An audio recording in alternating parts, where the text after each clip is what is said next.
Olha só, quando a gente parte para observar essa molécula de LSD, o que a gente destaca? O que o Enem gosta muito de perguntar para vocês? Quais são as funções orgânicas presentes nessa molécula? É praticamente verdade, fato absoluto que vai ter uma questão desse tipo. A gente vai ter que identificar uma função orgânica em uma determinada molécula. Nesse caso, o que a gente tem, primeiro ali destacado, é a presença de um anel benzênico. Olha só, quando a gente tem benzeno nessas estruturas, a gente confere a famosa estabilidade. Mas para que o benzeno exista, eu tenho que obedecer a algumas regras. Quais regras são essas? A minha molécula deve ser, primeiramente, plana, cíclica e, além de tudo, possuir duplas conjugadas. A gente sempre fala isso. O que são duplas conjugadas? Esse padrão de dupla, simples, dupla, simples, dupla, simples. O que isso possibilita? Que essa molécula faça... Fala alto. Ressonância, isso, exatamente. Essa molécula faz ressonância, mas no fim das contas ela ainda tem que obedecer a uma proporção de elétrons, que é a famosa regra de Hickel, beleza? Com isso, essa molécula ganha em termos de estabilidade. Tranquilo? Olha só, ainda a gente pode destacar que essa molécula é passível de interagir entre si via uma interação intermolecular muito forte e que vai favorecer a uma forte interação, resultando em temperaturas de fusão e ebulição que são elevadas. Só para vocês terem ideia, a temperatura, o ponto de fusão do LSD é alguma coisa em torno de 83 graus, o ponto de fusão. A ebulição é muito maior, ok? Olha só, ainda destacando aqui, a gente tem duas funções orgânicas muito importantes. Quais funções são essas que vocês identificam? Amina e amida, ok? A amida é a partezinha lá de cima que foi substituída, e a amina, na verdade, são dois tipos de amina. Eu posso ter uma amina dita primária, secundária ou terciária. Naquele caso ali, naquela molécula do LSD, quais são os tipos de aminas que a gente tem? Secundária, muito bom, e terciária. Beleza? Há alguma amina primária ali? Não. Olha só, ainda quando a gente pensa em termos dessa molécula, é uma molécula que apresenta caráter básico. Por quê? Nós vimos que sempre que eu tenho nitrogênio, esse nitrogênio pode agir como base, certo? Então a molécula do LSD é sim uma molécula de caráter básico. Se eu faço uma solução aquosa de LSD, essa solução vai ter um pH elevado, em torno de 8, 9, por aí. Por quê? Porque eu tenho a presença do nitrogênio. Em termos de teorias ácido-base, a gente sempre fala, eu tenho 3 teorias ácido-base. Quais são essas? Teoria de Arrhenius, Bronsted-Lowry e de Lewis. Elas surgem na história da química justamente nesse sentido, em que a teoria de Arrhenius é a mais rudimentar e diz que ácidos são aquelas substâncias que em meio aquoso vão liberar o quê? H+, ao passo que bases são aquelas substâncias que em meio aquoso dissociam-se ou ionizam-se. Dissociam-se, muito bom, liberando o quê? Ânions ou H-. Beleza? A gente tem uma teoria segunda, porque essa teoria de Arrhenius não consegue justificar todos os ácidos e bases que a gente encontra. E aí a gente começa a falar de teoria de Bronsted-Lowry, que simplesmente diz o seguinte: ácidos liberam H+, ao passo que bases captam H+. Só que isso não consegue explicar tudo. Por exemplo, o LSD não conseguiria ser explicado como básico, com base nas teorias de Arrhenius e Bronsted-Lowry. Então a gente precisa criar uma nova teoria. Essa nova teoria é muito mais elaborada. Ela começa a falar agora de pares de elétrons, que é a teoria de Lewis. Ok?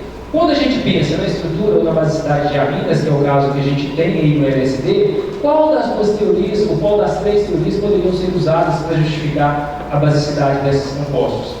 A de Arrhenius serviria? Não, porque ela tem um H para ser liberado? Não. Então eu poderia justificar a basicidade desses compostos tanto em função da teoria de Bronsted-Lowry quanto da de Lewis. Por quê? Olha lá, eu tenho uma amina que capta um H+, ou eu tenho um par de elétrons que é doado para um composto, portanto tem um caráter básico bem acentuado. Tranquilo? Só para lembrar, eu tenho uma amida também, não é? Mas amidas são básicas? Não, amidas são neutras. E qual que é a razão disso?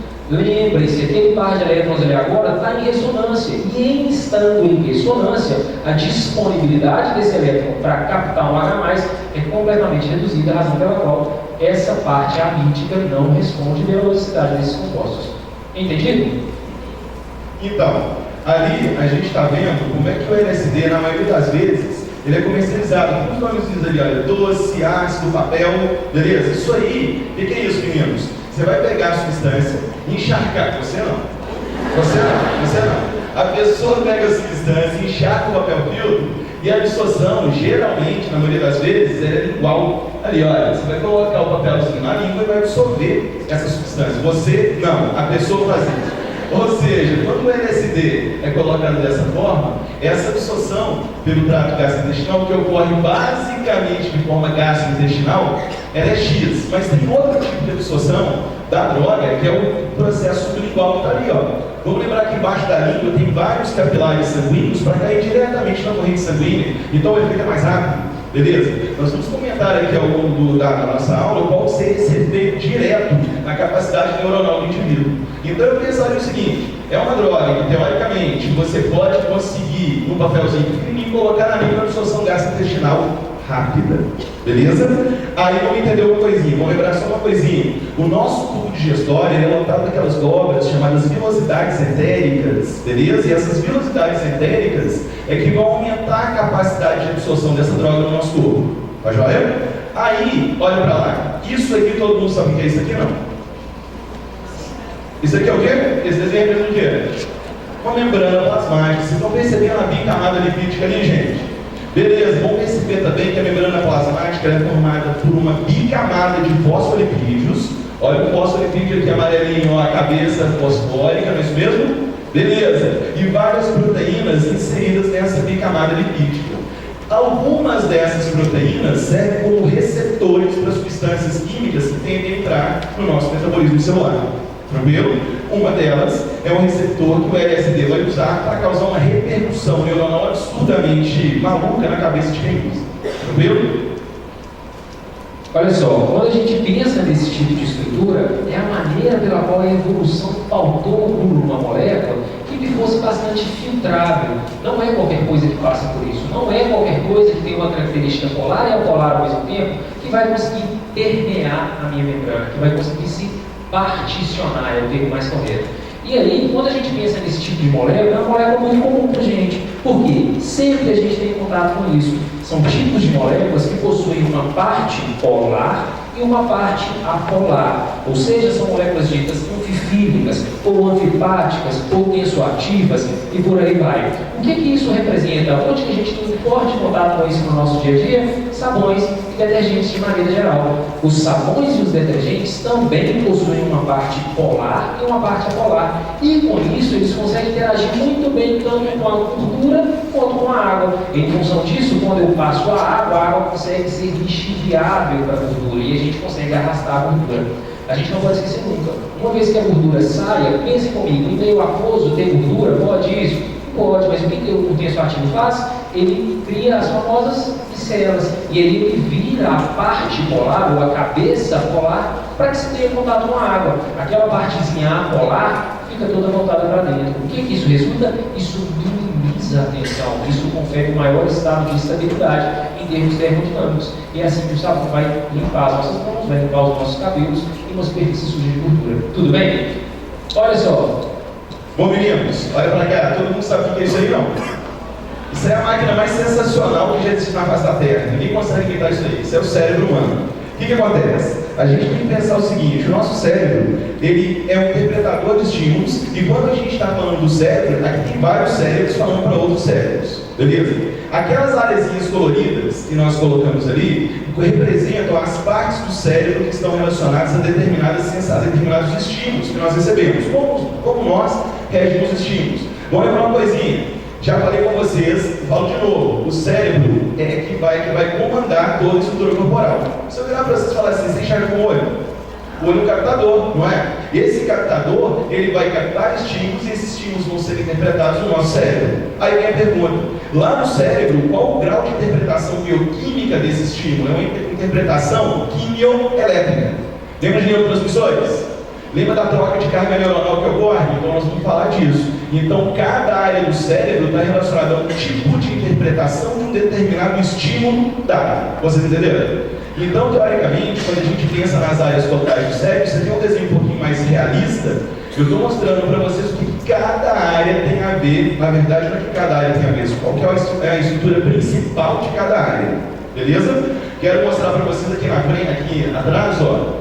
Muito importante esse lobo aqui, o tal lobo occipital. O que os lobos têm a ver com a parte do nosso cérebro? O nosso cérebro dividido em lobos. Cada lobo tem a ver com o osso que está na frente desse lobo, o osso que está protegendo esse lobo. Vamos lembrar só uma coisinha rápida. Eu não estou mostrando para vocês aqui nesse slide somente o cérebro. Aqui nós estamos vendo o encéfalo, não é isso mesmo? Aquilo tudo que é protegido pela nossa calota craniana. Beleza? Lembrando que o encéfalo ele faz parte do sistema nervoso central. O resto do sistema nervoso central daqui para baixo, ó, que é a medula espinhal que está protegida pela coluna vertebral. Beleza, moçada? Então, eu queria mostrar para vocês essa figurinha aqui, ó. Foca aqui para mim, ó, nesse ponto aqui, tá vendo o chamado núcleo da RAF? Esse núcleo aí é importantíssimo para a nossa vivência. Por quê? Porque é o principal produtor de uma substância chamada serotonina. Já ouviu falar dela? A produção de serotonina melhora o nosso humor e várias outras coisas que nós vamos comentar. Só que a serotonina produzida aqui nesse núcleo da RAF, ela é distribuída para vários pontos do nosso cérebro. Tem a ver serotonina com o LSD, nós vamos discutir. Beleza? Agora, uma coisa importante é que o LSD, ele inibe a produção de serotonina nesse núcleo da RAF. Então, a quantidade de serotonina produzida tende a cair. E a gente vai discutir qual que é o efeito disso aí no nosso corpo. Olha para cá. Aqui nós estamos vendo o caminho, o verdinho, o caminho que a serotonina faz no nosso cérebro. Então a serotonina, moçada, ela vai estimular diferentes áreas do cérebro. Bom, se a serotonina estimula diferentes áreas do cérebro, que diferentes é ótimo, né? Se a serotonina estimula diferentes áreas cerebrais, quer dizer que ela pode causar transtornos ou qualificações extremas na nossa cabeça. Vocês entenderam? Se por um acaso, só para eu entender uma coisinha aqui, lembra que no nosso cérebro, aqui em cima, ó, tem um negócio chamado tálamo. O tálamo, o que ele vai fazer? Ele vai pegar um estímulo elétrico e direcionar esse estímulo para a área certa que ele tem que ser interpretado. Concorda comigo? Quando o estímulo vem do globo ocular, para onde o tálamo anda? Para frente ou para trás da cabeça? Para trás da cabeça. Se por um acaso esse estímulo não chega atrás da cabeça, se ele chega nesse lobo aqui, chamado lobo temporal, teoricamente você vai sentir, você vai ouvir o barulho do vermelho. Vocês entenderam? Isso aí tem a ver com a vibe que o LSD causa na nossa cabeça. Tá joia? Olha pra cá. Então, de novo, o LSD ele inibe essa estrutura aqui que é a produtora de serotonina. E nós vamos discutir muito o que é essa tal de serotonina. Dá uma olhadinha para mim nesse slide. Essa parte de cima aqui, ó, isso aqui é o cérebro de uma pessoa normal depois de uma ressonância magnética. Tá vendo essa coisa alaranjada aqui? O que essa cor alaranjada quer dizer? Quer dizer, onde tem fluxo sanguíneo na cabeça da pessoa. Se tem fluxo sanguíneo na cabeça da pessoa, quer dizer que tem uma área do cérebro específica sendo estimulada. Vocês concordam comigo? Olha o cérebro de uma pessoa que está fazendo uso agora de LSD. Estou vendo embaixo? Vocês entenderam o que isso aí pode ser? A pessoa já não está para esse mundo mais. Você um dia dá para outro. Quer dizer que o que o LSD faz, meninos? Ele estimula várias áreas do nosso cérebro ao mesmo tempo. Essa droga, ela já foi usada pela KGB para tentar pegar a verdade das pessoas. É uma droga da verdade. Por quê? Porque o nosso cérebro, o cérebro de um adulto, nós temos barreiras. Tem coisas que a gente fala assim, não posso fazer, porque isso não é para aquela coisa nada toda. Mas o cérebro de uma criança não. Tem muita gente que fala que o LSD faz o cérebro de um adulto voltar aquelas coligações do cérebro infantil. Ou seja, a gente não tem mais barreira. Tranquilo? Isso é bom, hein? Isso é péssimo. Beleza? Isso é péssimo. Aí, olha pra cá. O que eu estou te mostrando aqui? Vamos lembrar só uma coisinha. Eu quero essa foto aqui em cima. Ó, essa aqui, ó. Essa aqui. Aqui eu tenho a comunicação de duas células que estão no nosso cérebro. E o nome dessa célula é a principal célula do corpo humano. É uma das células mais importantes. É uma das células mais importantes do corpo humano, que são os neurônios. Como que o neurônio faz para comunicar um com o outro? Vejam, percebam aqui comigo. Essa coisa vermelhinha aqui, ó. Essa coisa vermelhinha que está saindo, como é que é o nome disso? Como é que chama? Neurotransmissores. Então os neurotransmissores, eles iniciam a carga neuronal, eles iniciam um aporte neuronal, comunicando um neurônio com o outro. Está vendo aqui? O neurotransmissor ele gruda, ele vai se ligar no receptor neuronal. E agora vamos lembrar o nome. Como é que eu vou ter aquela comunicação entre dois neurônios? Sinapse. Você está vendo aqui que eu não tenho na sinapse, Debolinha? Você está vendo que eu não tenho na sinapse o toque neuronal? Então quer dizer o quê? Para iniciar a comunicação entre dois neurônios, um neurônio libera uma substância que estimula o outro. E vocês vão perceber que nesse GIF aqui, ó, esse neurônio estimulado ele está liberando sinal elétrico. Lembra de inversão de carga neuronal? Potencial de membrana invertido? É isso que está acontecendo. Então você vai ter vários neurônios se comunicando e no final, naquela área do cérebro que eu te falei, que é interpretativa, você vai ter a sensação. Isso depende de, entre outras coisas, dessas substâncias aqui, olha lá. Noradrenalina, serotonina, dopamina, entre outros. Isso aqui são as substâncias neurotransmissoras. Você pode perceber que cada neurotransmissor, mesmo conjugado, ele vai produzir um sinal diferente no nosso cérebro. Beleza? Isso quer dizer que, uns neurotransmissores, eles seriam os neurotransmissores importantes do nosso corpo. A norepinefrina, alguém sabe qual é o nome mais? Isso é a tal da noradrenalina, beleza? Que vai dar o quê? Vai controlar a sua ansiedade, a sua motivação e o seu sentido de alerta. Beleza? Teoricamente, a noradrenalina, ela vai ter muito a ver com o nosso sistema nervoso simpático. Lembra disso, gente? Qual é o simpático? Que vai te relaxar ou que vai te preparar para a ação? Preparar para a ação. Beleza? Bom, e aí a gente observa, se eu fosse falar de novo de funções orgânicas, isso vai aparecer. Quais seriam as funções que a gente tem aí? Álcool, fenol e amina. Essas moléculas, esses neurotransmissores são conhecidos como aminas endógenas, que vão ter essa ação que o Nelson está falando para vocês. Um outro neurotransmissor é a dopamina. Está vendo ali? A dopamina é o neurotransmissor do prazer, da cognição, da aprendizagem e das emoções também. Produzindo dopamina demais, você vai sentir um prazer extremo, você vai estimular áreas do cérebro extremamente relacionadas à vontade de fazer as coisas e continuar fazendo. Várias drogas estimulam receptores de dopamina no nosso cérebro. Beleza? Também, de novo, fenol e amina são aminas endógenas, ok? Bom, e essa aqui é o nosso principal foco, é a serotonina. Meninos, a serotonina é o neurotransmissor que está muito relacionado ao sistema nervoso parasimpático, que regula a nossa ansiedade, o nosso medo, é o hormônio da depressão, do sono e regulador de dor também. Por que eu estou falando de serotonina para vocês? Porque o LSD, ele se conecta, ele vai se ligar no receptor neuronal de serotonina. Beleza? Então, essa substância extremamente importante para a nossa vida cotidiana, vai ser a substância que vai receber a influência de LSD. A serotonina aí. Olha só, quando a gente fala da serotonina, também eu tenho essas funções orgânicas importantes, do tipo fenol, amina, presentes ali. A gente não pode esquecer que fenóis são ligeiramente ácidos, e de novo eu volto a falar. Qual é a razão dessa acidez de fenóis? O que possibilita a saída desse próton como H+? Porque aquela carga negativa consegue entrar em ressonância com o anel. É sempre ressonância, quase sempre, aqui raríssimas exceções. Olha só, eu poderia colocar todo mundo no mesmo grupo de álcoois, fenol, álcool e enol, é tudo a mesma coisa? Não, de forma alguma, porque ali, ó, na serotonina, aquele fenol vai ser ácido. Se eu tivesse aquela hidroxila, conforme o exemplo do álcool, ligado diretamente a um carbono saturado, a um carbono sp3, esse composto seria ácido, gente? Não, álcoois não são ácidos. E por fim a gente fala dos enóis, que também é uma função hidroxilada, mas que é uma função altamente instável com a letra I ou altamente estável com a letra E. Altamente instável com a letra I, porque pode passar por um processo de tautomeria. No caso, ali a gente tem representado o tautomerismo do tipo certo enólico, perfeito? Olha só, quando a gente considera essa capacidade de ação bioquímica, qual que é a razão? Por que a serotonina, ou por que o LSD consegue agir em vias da serotonina? Olha para a molécula do LSD, estão observando? Para de copiar e olha para lá. Olha para essa molécula. Estão vendo? Ó, vai acontecer a mágica. Olha a serotonina chegando. Perceberam que é igualzinho?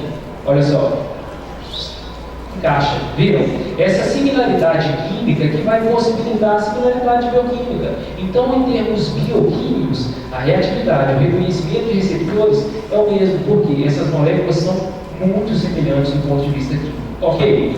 Ainda falando do LSD, a gente tem a presença ali de maneira muito importante de dois átomos de carbono que assimétrico ou quirais. Isso que possibilita a existência de par, objeto, imagem que não é superponível. A isso a gente dá o nome de enantiômeros. Portanto, tem-se para o LSD um número de 2 elevado a n, e esse n representa o número de carbonos o quê? Assimétricos ou quirais.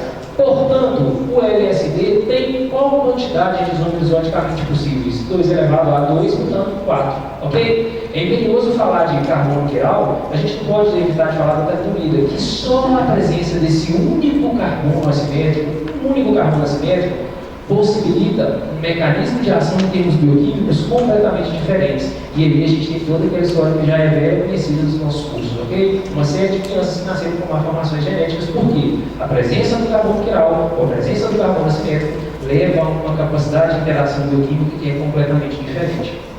Bom, meninos, olha para cá. Isso que eu estou mostrando para vocês aqui, olha, veja bem, foca aqui, ó, isso aqui. Aqui nós temos um neurotransmissor que está sendo liberado por um neurônio, vou usar o termo técnico aqui, um neurônio pré-sináptico, então antes da sinapse. Ele está sendo liberado aqui nesse local chamado fenda sináptica, que vocês já conhecem, e esse neurotransmissor está sendo capturado por um receptor neuronal, beleza? O que acontece? Esse receptor neuronal aqui, ó, ele está recebendo um neurotransmissor e vai emitir uma carga elétrica. Isso quer dizer o quê? Que de acordo com o neurotransmissor liberado aqui, essa carga elétrica, esse estímulo eletroquímico, ele vai ser interpretado de uma determinada forma no nosso cérebro.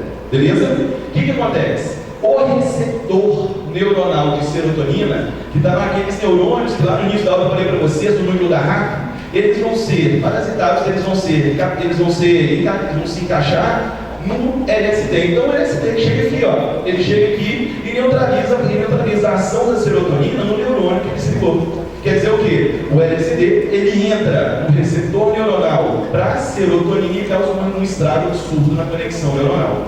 E eu estou te mostrando aqui, olha, os efeitos físicos do LSD. Aí a pergunta é, a serotonina é um neurotransmissor muito ligado ao nosso sistema nervoso parasimpático. O sistema nervoso parasimpático é aquele sistema de calma, na maioria das vezes, não é? Olha os efeitos do LSD. Pupila dilatada, aumenta a temperatura, boca seca, tudo isso aqui tem a ver com outro sistema, que é o simpático. Então o LSD, lembra que eu te falei que ele vai ligar várias áreas do nosso cérebro? Ele vai fazer o contrário daquele receptor. Vocês entenderam?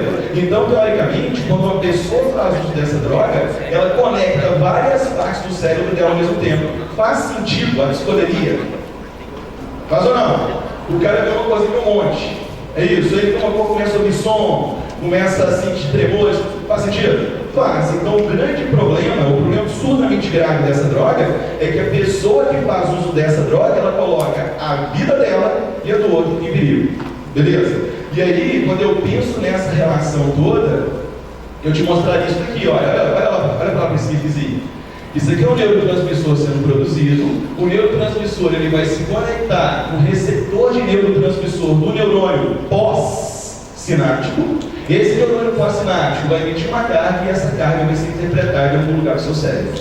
Beleza? Só que eu estou te mostrando o seguinte, você tem ida e volta do neurotransmissor. Ou seja, os neurotransmissores eles podem ser reabsorvidos pelo neurônio pré-sináptico, para ele medir quanto de neurotransmissor ele vai liberar em cada situação. Vocês entenderam, meninos? E aí, o que acontece?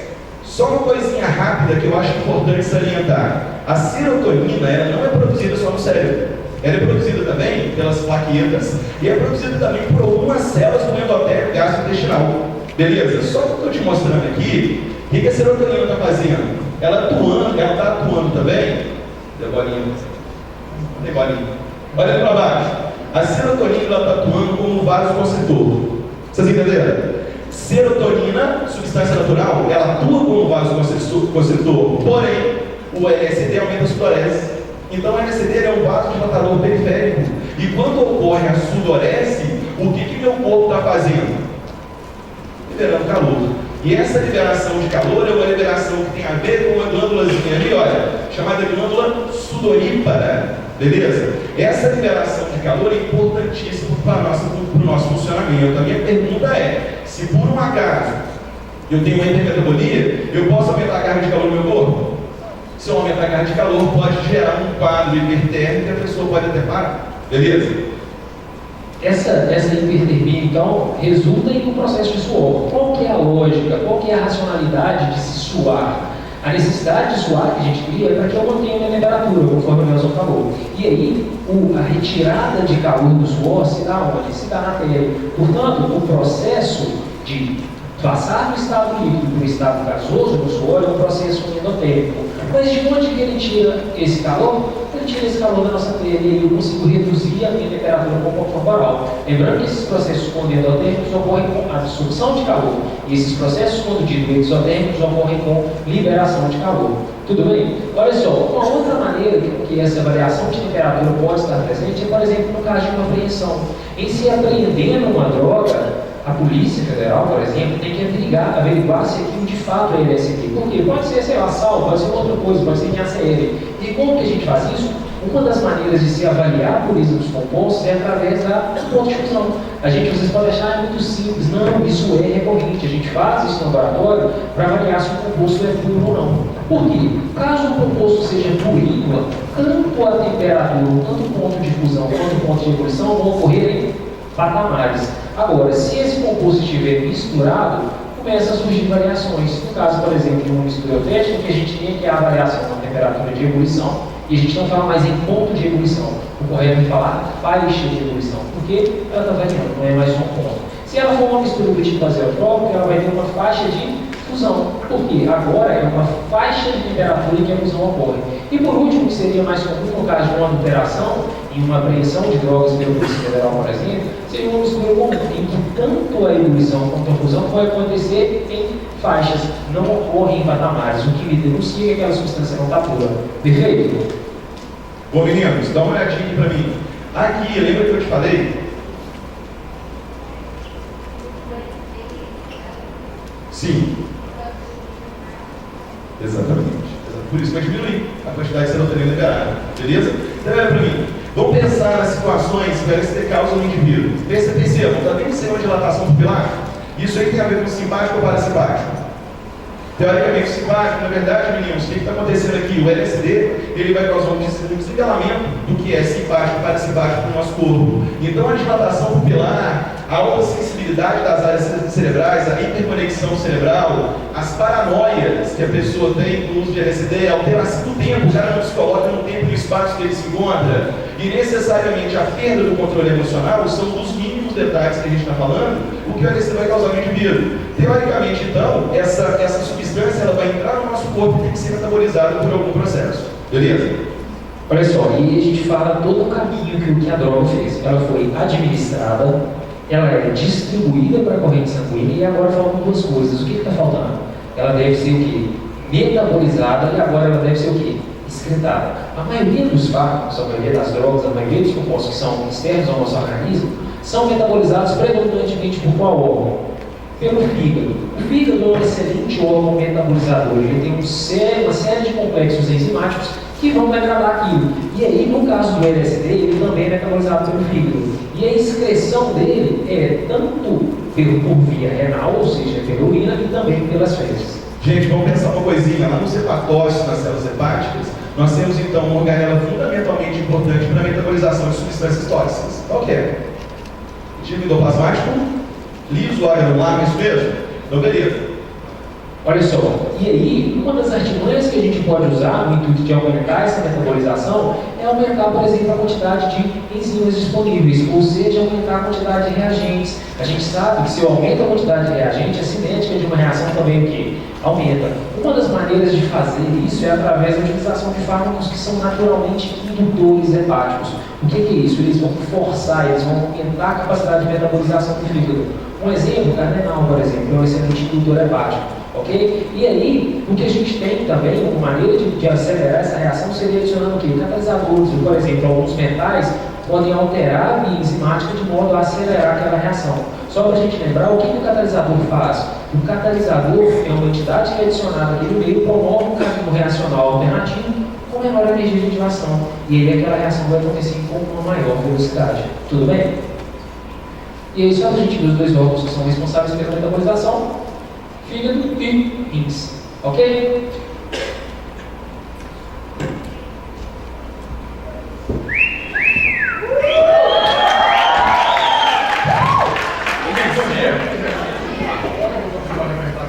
Eu já dei uma nota. Eu não sei qual que é, mas aqui passa. Agora eu segui só Jesus. Vocês viram diversas vezes eu apontei e não apareceu nada. Você viu?